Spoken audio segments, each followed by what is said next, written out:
साथ इस वक्त मौजूद हैं ज़फ़र सरीशवाला जो अलीगढ़ मुस्लिम यूनिवर्सिटी के एनआरसी हॉल में सर सी डे पर जो खसूसी डिनर होता है सर सी डे की उन्होंने सदारत की, उनसे सवाल करेंगे। जी सर, आपने आज अलीगढ़ मुस्लिम यूनिवर्सिटी का जो सबसे बड़ा हॉल है एनआरसी, उसमें प्रोग्राम में शिरकत की है।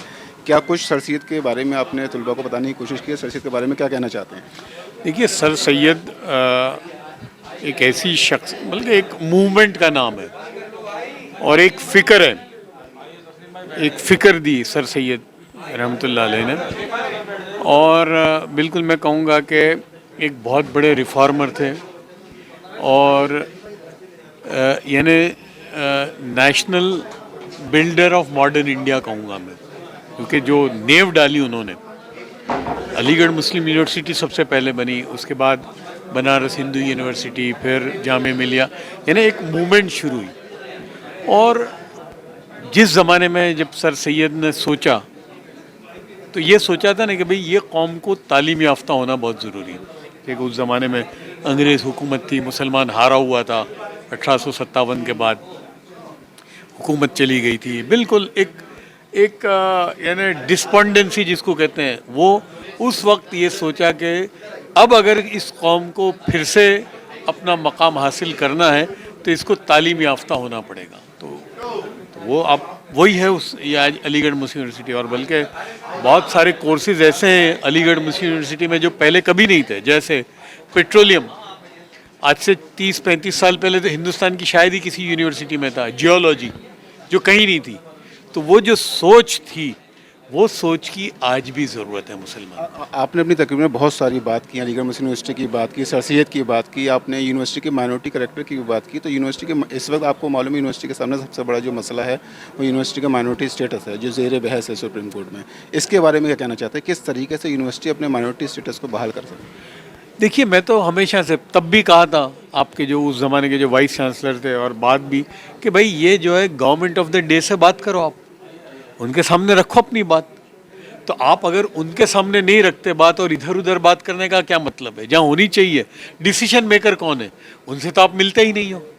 तो ज़रूरी है कि जो डिसीजन मेकर हैं उनके सामने रखिए अपनी बात।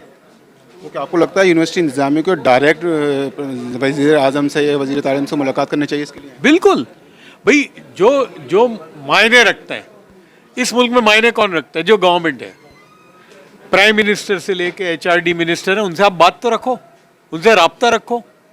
प्रॉब्लम तो ये है कि जो उनसे मिलता है उस पर तो आप मीर जाफ़र और मीर पता नहीं कौन से फतवे लगाते हो। ये तो हाल है हमारा। कमाल है या ना भाई, जो हुकूमत में है उनसे बात नहीं करनी, जिसकी हुकूमत है उनसे बात नहीं करनी, और इधर उधर बात करते हो, तो मतलब क्या है?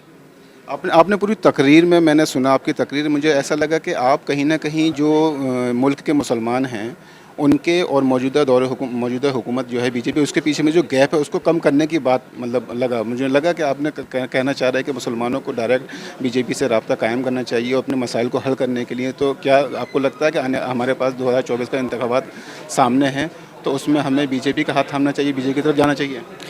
मैंने ये कहा कि जो गवर्नमेंट ऑफ द डे है, जो हुकूमत है, अच्छा हुकूमत लाने की या हटाने की ताकत है आपके पास? तो जो हुकूमत है उससे आप बात करो। देखिए, मैं जिसको कहते हैं ना, मेरी ज़िंदगी तबलीग में लगी है, वो एक चीज़ मैंने सीखी थी कि हाल के अम्र को पहचानना। भाई इस वक्त मसला क्या है? भाई ये चीज़ है, हमारा प्रॉब्लम क्या है कि ये चीज़ है, इसको हटाने की फ़िक्र करते हैं। मैं ये कहता हूँ ये है, ये लोग हैं, आप इनसे बात करो। मैंने ये नहीं कहा कि बीजेपी या नॉन बीजेपी, जिसकी हुकूमत है उसके सामने अपने मसलों को रखो। लेकिन बीजेपी की अगर बात करें तो सर मुसलमानों को टिकट नहीं देती, आपने टिकट का भी जिक्र किया, तो कैसे फिर अपनी? नहीं है, नहीं, मैंने कहा टिकट की बात की है, मैंने बात अपने मसले की बात की है कि भाई हुकूमत, मैंने तो कहा ना कि बीजेपी टिकट नहीं देती, दूसरे भी नहीं देते, बीजेपी एक भी नहीं देती, बाकी वो टुकड़े फेंकते हैं, तो उससे हल होगा आपका मसला? तो मैं ये कह रहा हूँ, बात मेरी टिकट या नहीं टिकट की नहीं है, वो छोड़ दीजिए। हुकूमत जिसकी भी है, अपने मसले उनके सामने रखिए जो आज हैं। वो 2024 के इलेक्शन सामने हैं, मुल्क के मुसलमानों को क्या करना चाहिए? मुल्क के मुसलमान को बहुत संजीदगी से, अक्लमंदी से काम लेना चाहिए बस, और बहुत छाती ठोक कर और तलवार निकाल कर सामने आने की ज़रूरत नहीं है कि इसके खिलाफ या इसके फेवर में। मुसलमान को किसी का पार्टी बनने की ज़रूरत नहीं है भाई। इलेक्शन में जो आदमी बंद कमरे में जाकर वोट देता है ना, बस वही करना चाहिए, शोर शराबा करने की ज़रूरत नहीं है।